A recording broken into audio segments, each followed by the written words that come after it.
I'll try not to depress us too much, but I am talking about kind of, I guess you'd say, current events, things that are happening, and I don't know. Sometimes it does get a person down. All the things we see, we get kind of stunned by it, and just like, is that really happening? I guess we could say we live in strange times, exciting times, worrisome, even scary times. And of course, everything's changing so fast. At least I think so anyway. Technology, of course, but moral values of our nation. It's just amazing what we see. Just amazing. And it's not good. Moral values and beliefs are being challenged and attacked from people in powerful positions, in government. Corporations, and seem like every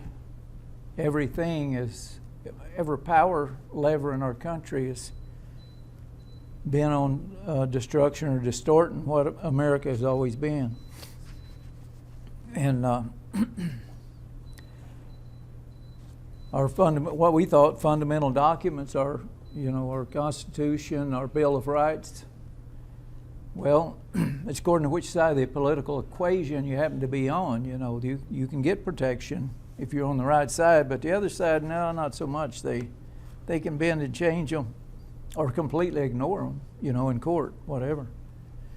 As we can see, when we, if we do watch what's going on with proceedings against President Trump, or former President Donald Trump, the whole proceeding is really unconstitutional, but it doesn't seem to matter. The court is not acting on it too quick. So we'll see what happens there. And our financial system is, if you pay much attention to that, it gets kind of scary. It's really in a mess. I think most of us, we lose count, but I think we're at 34 or 35 trillion dollars in debt. And I think they're adding $1 trillion to that every 100 days, or at least we're spending $1 trillion every 100 days. Of course, we're also taking in some, but that'll be about $3.5 trillion this year, and we're sure not taking in that much. We'll run at least $1 trillion deficit to add on to the other. And who knows what other bills they'll pass, and sending money overseas.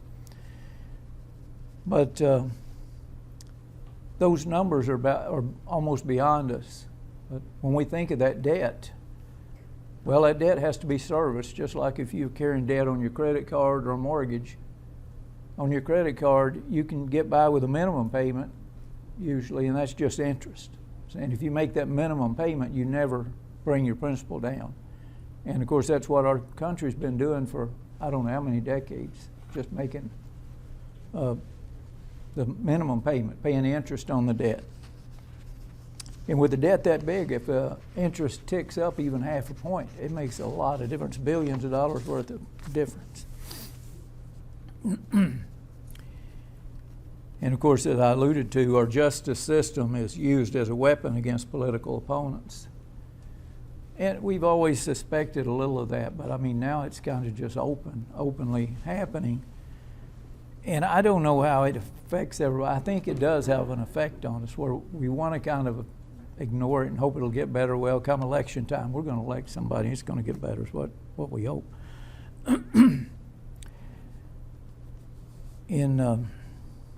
I don't know. Maybe so. We got to be optimistic, I guess. And our country is overrun by foreigners from, I think I've heard, 120 different countries. And of course, we all know that's some on the terrorist list, no-fly list, whatever. But it doesn't seem to matter. And they can come into the country and they can get on a plane and fly to wherever, and don't need a passport or any kind of documentation other than what I guess the DHS gives them. And we look at all this, things that's wrong, and the question is, why, I guess we might say, why is this happening? What in the world did we do? Why is this all going wrong? But I think there is a pretty simple answer to it, a pretty straightforward answer, and an answer we don't really like as a nation. But let's turn to Isaiah 1, chapter 1, verse 2. And it sums it up pretty succinctly there.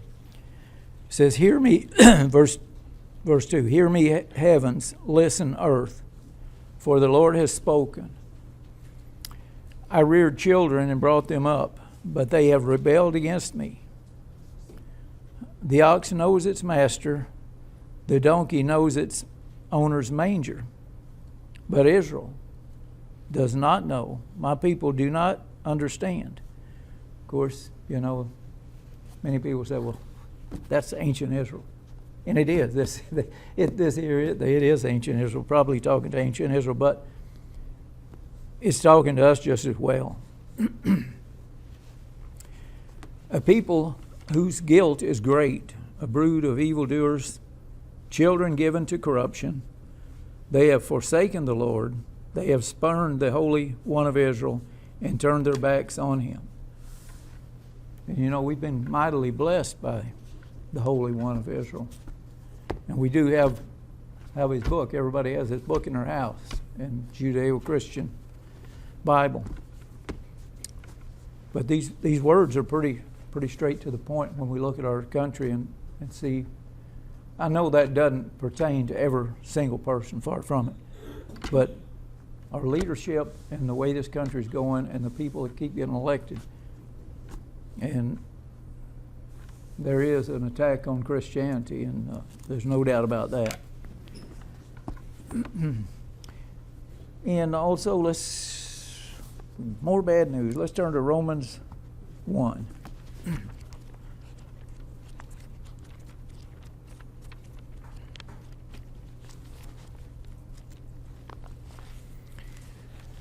Romans 1:21. Here's Paul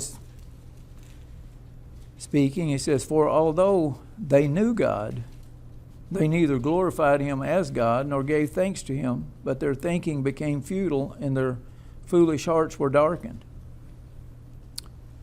And this wasn't long ago, they said that 80% on a poll, if they'd ask people, "Do you believe in God?" 80%. And I don't know how much the church attendance was, but it was up there too a little bit. That was probably back even in the 80s, 70s, and the 80s. 80%. And now they say it's down maybe less than 50% of people that say they believe in God.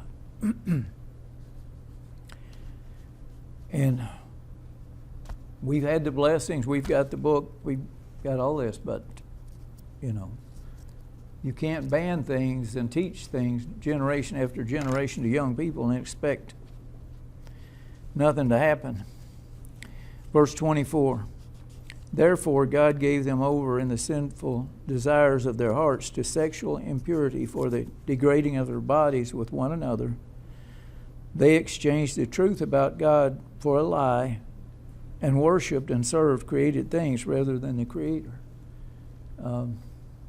Kind of reminds you of what's going on in our nation. So many people worshiping nature, worshiping the trees and the streams and whatever, and they forget about the Creator.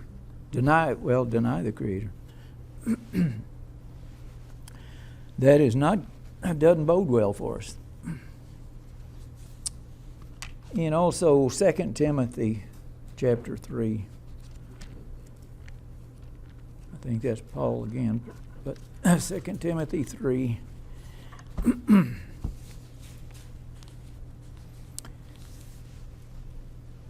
Says, "But mark this, there will be terrible times in the last days.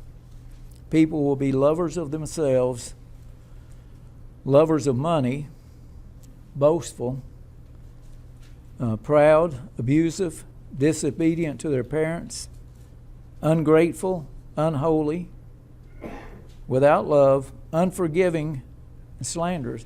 You know, so many of these things, we see it in society. The unforgiving part, I mean, that we've got what they're known as cancel culture. You say the wrong things too much, and you use the wrong pronouns, or you say the wrong things too much, and they'll want to cancel you. I mean, there's no forgiveness. It's just, we want to cancel you, just silence you completely. Without, excuse me, without self-control, brutal, not lovers of the good, treacherous, rash, conceited, lovers of pleasure rather than lovers of God. And it says, having a form of godliness but denying its power, have nothing to do with such people. I think so many of these things we can see in society. Of course, there are bright spots too. And I know you can look. You have to look for it. You have to look for beautiful music. You can turn on and get music, but it's not going to be too good. You have to search it out, and you can. Believe it or not, on the internet you can find good and beautiful music and other things too. But so much of entertainment and everything else is really bringing our culture down. But I don't want to dwell totally on the bad news, because I've heard many people refer to the Bible as gloom and doom. They say, oh, the gloom and doom. Don't read me the Bible. Don't tell me nothing about the Bible. I don't hear this gloom and doom. And it's not the truth at all. Actually, I think many people will realize this someday, but there's no other place, I don't know where you would look for real hope in this world. Would it be politics? I think we're learning better than that. Technology,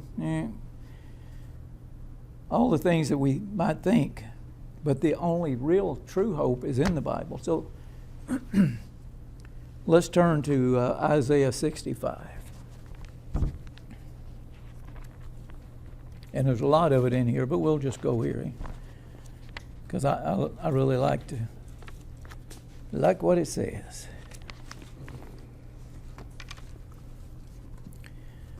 Isaiah 65, verse, well, I've got there 8 and 8. Let's go. Maybe I didn't remember putting that down, but I'll check it out. Well, here it's talking about judgment and salvation, verse 65, verse 8. And the Lord says, as when juice is still found in a cluster of grapes, and people say, don't destroy it, there's still a blessing in it. So will I do on behalf of my servants. I will not destroy them all. That's good news. I will bring forth descendants from Jacob and from Judah, those who will possess my mountains. My chosen people will inherit them, and there will my servants live. And let's go down to verse 17. It says, see, I will create new heavens and a new earth. The former things will not be remembered, nor will they come to mind. But be glad and rejoice forever in what I will create. For I will create Jerusalem to be a delight. You know, right now Jerusalem is in terrible danger. You know, the people live there many times under fire from rockets and everything. But I will create Jerusalem to be a delight, and its people a joy. I will rejoice over Jerusalem and take delight in my people. Of course, this is God speaking, and when He speaks, we need to listen. The sound of weeping and crying will be heard in it no more. And never again will there be in it an infant who lives but a few days, or an old man who does not live out his years. Kind of good news. The one who dies at 100 will be thought a mere child. The one who fails to reach 100 will be considered cursed. They will build houses and dwell in them. They will plant vineyards and eat their fruit. No longer will they build houses and others live in them. My chosen ones will long enjoy the work of their hands. They will not labor in vain. They will bear children. They will nor will they bear children doomed to misfortune, for they will be a people blessed by the Lord, and their descendants with them. I know, when we think of this, here it's talking about physical things, and firmly believe it's talking about the kingdom when Christ returns and sets up his kingdom. And there'll be physical people there. Well, that's not really our goal here. We hope to be in that first resurrection. We hope to be part of that kingdom that's ruling here in Jerusalem. But I just love what it says, because we all have friends and loved ones, and many times family, and some of them don't seem at least best interested in the Word of God. So I like to know that can be a bright future for many in the future. So I hope that puts a little brightness on things. It does to me.